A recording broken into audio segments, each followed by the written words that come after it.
Welcome to the virtual fire. I am doing this in the daylight, but it's very early in the morning here, and I just felt very drawn to begin to share some of the work of Dr Estes, who I had the privilege of working with a few years ago on her very beautiful and transformative book. It's a work, really, isn't it? It's a work. Women Who Run with the Wolves. This is my copy. It's very battered. Been by my bed for about 20 years.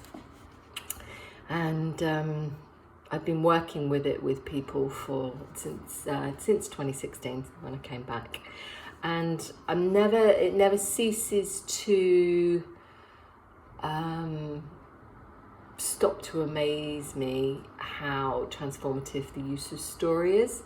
If you think about us as human beings, we kind of develop in the world, and we develop through story. I mean, through the beginning of time, it was the tradition to sit around the fire and share story. It's really healing.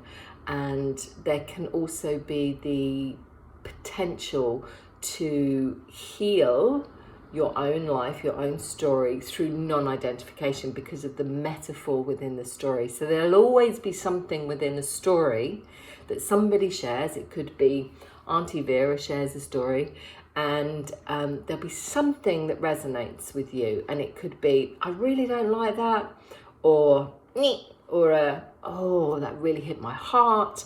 Something will always impact us, and if we allow ourselves to be a little curious, allow ourselves to be open, we can get a real lot from that and really begin to understand our own psyche a lot more and what's made us. So our stories can also hinder us. So we can be locked in a pattern and a loop of our story of, for example, I'll use one of my own, I'm not good enough, I'm not wanted. And so that will infringe on so many things in my life.